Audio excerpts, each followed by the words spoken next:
সুপ্রভাত বন্ধুরা। আজ 11 অক্টোবর শনিবার। শুরু করছি চিন্তনের মুখ্য বার্তা।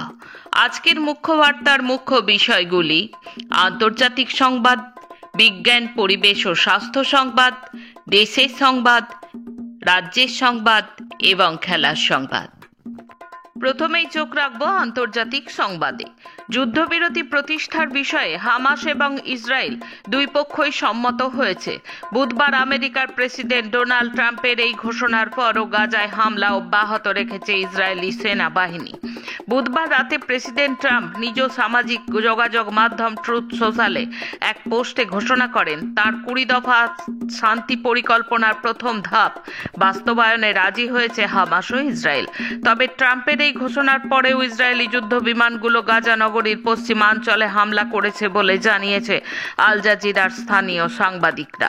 বিমান থেকে ফেলা গোলা আল শাতি শরণার্থী শিবিরে অন্তত একটি বাড়িতে আঘাত হানে।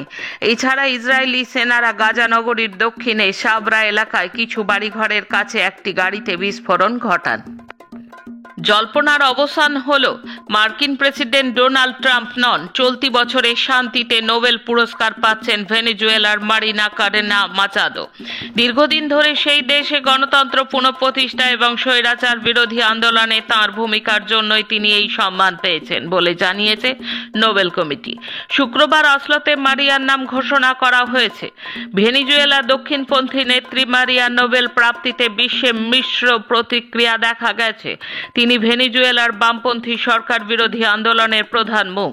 দক্ষিণপন্থী রাজনীতির সঙ্গে যুক্ত এই মারিনা মাচাদো, তিনি ইসরায়েল এবং বেঞ্জামিন নেতানিয়াহুর ঘনিষ্ঠ হিসেবেও রাজনৈতিক মহলে পরিচিত।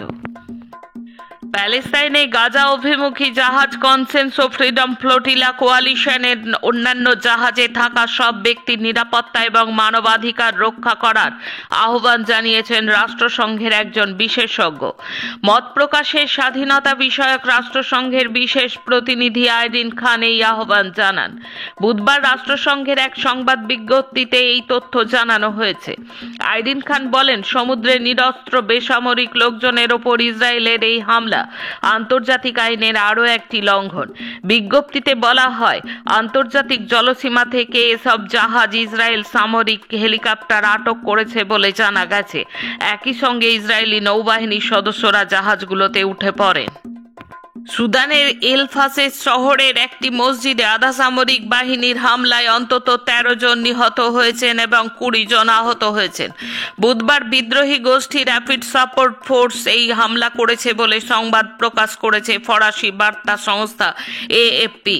প্রত্যক্ষদর্শীদের বয়ান উদ্ধৃত করে প্রতিবেদনে বলা হয়েছে, ওই মসজিদটিতে যুদ্ধের ফলে বাস্তুচ্যুত 70টি পরিবার আশ্রয় নিয়েছিল। উত্তর দিক থেকে মসজিদে বোমা হামলা চালানো হয়েছে, ফলে 13 জন মারা যায় এবং মসজিদের একটি অংশ ধ্বংস হয়ে যায়। আরএসএফ আবু শৌক শরণার্থী শিবির দখলের পর সেখান থেকে শহরের নিয়ন্ত্রণ নিতে সেনাবাহিনীর বিরুদ্ধে তীব্র হামলা চালাচ্ছে এই বিদ্রোহী গোষ্ঠী। অর্থ সংকটের কারণে রাষ্ট্রপুঞ্জ বিশ্বজুড়ে 9টি চলমান শান্তিরক্ষা অভিযানে প্রায় 1/4 বেশি সেনা ও পুলিশ সদস্য কমাতে চলেছে। চলতি অর্থবর্ষে 20% বাজেট কমাচ্ছে রাষ্ট্রপুঞ্জের সচিবালয়। তার প্রত্যক্ষ প্রভাব পড়তে চলেছে আন্তর্জাতিক শান্তিরক্ষা বাহিনীর ওপর। রাষ্ট্রপুঞ্জের এক আধিকারিক জানান, 13 থেকে 14,000 সেনা ও পুলিশ কর্মীকে ফেরত পাঠানো হবে। বিজ্ঞান, স্বাস্থ্য ও পরিবেশ সংবাদ। মহাকাশের সবচেয়ে হালকা বস্তু ডার্ক ম্যাটার আবিষ্কৃত হলো। জ্যোতির্বিজ্ঞানীরা প্রথমবার গ্র্যাভিটেশনাল লেন্সিং ব্যবহার করে এমন এক অন্ধকার ডার্ক ম্যাটার শনাক্ত করেছেন যার ভর সূর্যের মাত্র 10 লক্ষ গুণ। এখনো পর্যন্ত এটি সবচেয়ে কম ভর বিশিষ্ট একটি বস্তুপিণ্ড। এটি পৃথিবী থেকে প্রায় 10 বিলিয়ন আলোকবর্ষ দূরে অবস্থিত এবং কোনো আলো নির্গমন করে না, শুধু মহাকর্ষীয় প্রভাবের মাধ্যমেই ধরা পড়েছে। এই আবিষ্কার প্রমাণ করেছে মহাবিশ্বে ছোট ছোট ডার্ক ম্যাটার ক্যাম্প বা অদৃশ্য বস্তু বিদ্যমান, যা আমাদের মহাবিশ্বের গঠন বুঝতে নতুন দিগন্ত খুলে দিল। আসছি দেশের খবরে। 2026 বিধানসভা নির্বাচনের আগে আসাম বিজেপিতে বড়সড় ধাক্কা। 17 জন নেতাকে নিয়ে গেরুয়া শিবির ছাড়লেন প্রাক্তন কেন্দ্রীয় রেল প্রতিমন্ত্রী তথা 4 বারের প্রাক্তন সাংসদ রাজেন গোহাইন। তিনি আসাম বিজেপির সভাপতিও ছিলেন। বৃহস্পতিবার দলত্যাগ করেন রাজেন গোহাইন। 74 বছর বয়সী এই নেতা গৌহাটিতে রাজ্য দপ্তরে দলের সদস্য পদ থেকে পদত্যাগপত্র জমা দেন। একই সঙ্গে পদত্যাগপত্র জমা দেন 17 জন অন্যান্য বিজেপি নেতা। চলতি মৌসুমে ভয়াবহ বৃষ্টির সম্মুখীন হয়েছে ঝাড়খণ্ড। জুন থেকে সেপ্টেম্বর গত 4 মাসের টানা বৃষ্টিতে প্রায় তছনছ হয়ে গেছে গোটা রাজ্য। সরকারি তথ্য বলছে প্রবল বর্ষণে এবং সংশ্লিষ্ট দুর্যোগে অন্তত 458 জনের মৃত্যু হয়েছে। ক্ষতিগ্রস্ত হয়েছে হাজার হাজার ঘরবাড়ি, নষ্ট হয়ে গেছে বিস্তীর্ণ কৃষি জমি। মণিপুরে নির্বাচিত সরকার কবে ফিরবে, এই নিয়ে আলোচনার জন্য মণিপুর বিধানসভার স্পিকার টি সত্যব্রত এবং প্রাক্তন মুখ্যমন্ত্রী এন বীরেন সিংহের নেতৃত্বে 27 জন বিজেপি বিধায়ক দিল্লিতে ঘাঁটি গেড়ে রয়েছেন। কিন্তু এখনো পর্যন্ত তারা প্রধানমন্ত্রী নরেন্দ্র মোদী বা কেন্দ্রীয় স্বরাষ্ট্রমন্ত্রী অমিত শাহ বা বিজেপি জাতীয় সভাপতি জেপি নাড্ডার দেখা পাননি। পরিস্থিতি এমন পর্যায়ে পৌঁছেছে বিধায়কেরা এখন পদত্যাগের হুমকি দিচ্ছেন। আবারও উত্তপ্ত আসাম মেঘালয়ের সীমানা। পশ্চিম কার্বি আংলং জেলার হারমেনে বৃহস্পতিবার ধান কাটাকে কেন্দ্র করে সংঘর্ষে এক ব্যক্তি প্রাণ হারালেন, একজন গুরুতর আহত। সূত্রের খবর, টাপা গ্রামের জমির মালিকানা নিয়ে বিবাদ চলছে। অভিযোগ, সেখানে মেঘালয়ের চাষিরা ধান কাটতে গেলে আসামের কার্বি বাসিন্দারা বাধা দেন। আরও দাবি, মেঘালয়ের গ্রামবাসীরা তখন অস্ত্র নিয়ে আসামের গ্রামবাসীদের ওপর চড়াও হন। ভারতের 9টি বিশ্ববিদ্যালয়ের ক্যাম্পাস খোলার ঘোষণা করলেন ব্রিটেনের প্রধানমন্ত্রী কিয়ের স্টারমার। বৃহস্পতিবার মুম্বাইয়ে প্রধানমন্ত্রী নরেন্দ্র মোদীর সঙ্গে বৈঠকে এই কথা ঘোষণা করেন ব্রিটেনের প্রধানমন্ত্রী। ব্রিটেনের 5টি প্রসিদ্ধ বিশ্ববিদ্যালয় ভারতের প্রধান শহরগুলিতে ক্যাম্পাস নির্মাণের কথা জানিয়েছে। বিশ্বের শীর্ষ 5 ঐতিহ্যে ঠাঁই পেল দিল্লির লালকেল্লা ও কুতুব মিনার। রাজধানী দিল্লি কেবল দেশের ক্ষমতার কেন্দ্র নয়, বরং এটি দেশের অতীতের সুলতানি শাসনের ইতিহাসের হৃদস্পন্দন। দিল্লিতে 3টি ইউনেস্কো স্বীকৃত বিশ্ব ঐতিহ্য স্থান রয়েছে: কুতুব মিনার, লালকেল্লা এবং হুমায়ুনের মকবারা। এই ঐতিহাসিক স্মারকগুলি ভারতের সমৃদ্ধ সংস্কৃতি এবং স্থাপত্য ঐতিহ্যের প্রতিনিধিত্ব করে এবং আজও পর্যটকদের জন্য প্রধান আকর্ষণ। উত্তরপ্রদেশের রাজ্যপাল আনন্দীবেন প্যাটেলের মন্তব্যকে কেন্দ্র করে ফের তুঙ্গে বিতর্ক। বিবাহ বর্জিত সহবাস বা লিভ ইন সম্পর্ক নিয়ে মঙ্গলবারের পর বুধবারও আনন্দীবেন যে মন্তব্য করলেন তা ইতিমধ্যে ছড়িয়ে পড়েছে সমাজ মাধ্যমে। সেখানে আনন্দীবেনকে বলতে শোনা যাচ্ছে, লিভ ইন থেকে দূরে থাকুন, না হলে 50টি টুকরো করা দেহ উদ্ধার করা হবে। এই মন্তব্যের মাত্র একদিন আগেই আনন্দীবেন দাবি করেছিলেন অনাথ আশ্রমে যাওয়ার একমাত্র কারণ লিভ ইন সম্পর্কের বারন্ত। এখন রাজ্যের সংবাদ। সাইকেল নিয়ে বিবাদ আর তার জেরেই দলবদ্ধ মারে মৃত্যু হলো এক ব্যবসায়ীর ব্যক্তির। মৃতের নাম রঞ্জিত মণ্ডল। ঘটনায় চাঞ্চল্য ছড়িয়েছে সোনারপুরের শীতলায়। এই ঘটনায় জড়িত থাকার অভিযোগে গ্রেপ্তার করা হয়েছে তৃণমূলের সোনারপুর 2 নম্বর পঞ্চায়েত সদস্য নারায়ণ রায়কে। স্থানীয় সূত্রে খবর, নিহত ব্যক্তির পাশের বাড়ির একজনের থেকে সাইকেল নিয়ে তা ব্যবহার করছিলেন।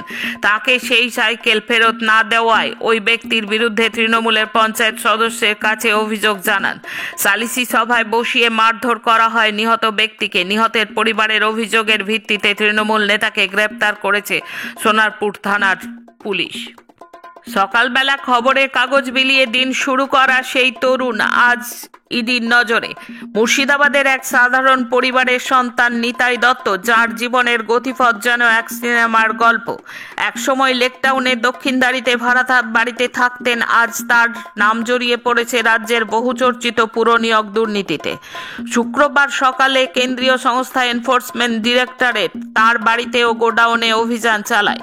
এদিন একযোগে প্রায় 10টি জায়গায় তল্লাশি চালায় তদন্তকারীরা।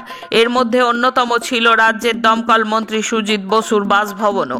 পুরনিয়োগ দুর্নীতি মামলা সূত্র ধরেই শুরু হয় এই অভিযান। শিক্ষকদের টেট বাধ্যতামূলক মামলা, সুপ্রিম কোর্টে রিভিউ পিটিশন দাখিল। পশ্চিমবঙ্গের শিক্ষকদের বাধ্যতামূলক করায় রায় নিয়ে অবশেষে সুপ্রিম কোর্টে দুটি রিভিউ পিটিশন দাখিল করেছেন পশ্চিমবঙ্গের শিক্ষক শিক্ষিকারা। এই মামলাটি শিক্ষক মহলে ব্যাপক আলোড়ন সৃষ্টি করেছে এবং এর বিস্তারিত তথ্য এখন সুপ্রিম কোর্টের অফিসিয়াল ওয়েবসাইটে উপলব্ধ। এই রিভিউ পিটিশনের মূল উদ্দেশ্য হল শিক্ষকদের জন্য টেট বাধ্যতামূলক সংক্রান্ত সুপ্রিম কোর্টের পূর্ববর্তী রায়কে চ্যালেঞ্জ জানানো। রিভিউ পিটিশন সাধারণত চেম্বার শুনানির মাধ্যমে নিষ্পত্তি হয়, কিন্তু এক্ষেত্রে মৌখিক শুনানির জন্য আবেদন করা হয়েছে। এর কারণ হিসেবে নতুন নথি বা গুরুত্বপূর্ণ বিষয় উপস্থাপনের সম্ভাবনা রয়েছে। এই রিভিউ পিটিশনের সাথে মোট 4টি অ্যাপ্লিকেশন ফাইল করা হয়েছে, যা মামলার গুরুত্ব বাড়িয়ে তুলেছে। এসএফআই এবং ডিআইএফআই সারা রাজ্য থেকে ত্রাণ তুলে উত্তরবঙ্গে নিয়ে গিয়েছে। এলাকার ছাত্র যুব কর্মীরা গত রবিবার থেকেই ঝাঁপিয়েছেন উদ্ধার এবং ত্রাণে। গ্রামে গ্রামে গিয়ে ত্রাণ দেওয়ার পাশাপাশি বাসিন্দাদের কথাও শুনেছেন তারা। পুনর্বাসনের দাবিতে আন্দোলনের প্রস্তুতি চলছে জেলায় জেলায়। ঝাড়খণ্ডায় ডিআইএফআই এর রাজ্য সম্পাদক ধ্রুবজ্যোতি সাহা সৈনিক সুর সহ নেতৃবৃন্দকে স্থানীয়রা জানিয়েছেন যে ত্রাণে খাবার কিছু মিলেছে, কিন্তু ঠাঁই হারিয়েছেন বহু মানুষ। ভিডিও এসেছিলেন, বিকল্প পুনর্বাসনের দাবি জানানো হয়েছে। বন্যায় ধান, চাল, গরু, বাছুর, কাপড় চোপড়, দোকান যা ছিল সব ভেসে গেছে। কি খাবে তার ঠিক নাই, সব শেষ। কিছু না জানতে পারায় এত বিপর্যয়। আগাম পূর্বাভাস সত্ত্বেও এই সব এলাকার মানুষকে সচেতন করা হলো না কেন, উঠছে প্রশ্ন। সে খেলার খবর, প্রো কাবাডি লিগ সিজন 12 এর প্লে অফ এবং ফাইনাল দিল্লির থ্যাগরাজ স্টেডিয়ামে অনুষ্ঠিত হবে। পিকেএল এর দিল্লি লেগ শুরু হওয়ার একদিন আগে শুক্রবার আয়োজকরা ঘোষণা করলেন। বিপক্ষকে চাপে ফেলে দিয়েও সুযোগ কাজে লাগাতে না পারার অভ্যাস পিছু ছাড়ছে না বাংলাদেশের। শুক্রবার তৃতীয় ম্যাচে গুয়াহাটির বর্ষাপাড়া স্টেডিয়ামে নিউজিল্যান্ডের কাছে 100 রানে হারল তারা। কম রানের লক্ষ্যমাত্রা হলেও ব্যাটিংয়ের ধসের কারণে হারতে হলো তাদের। কেউই সামান্য লড়াইটুকু করতে পারলেন না। আজকের মুখ্য বার্তা এই পর্যন্ত। নমস্কার।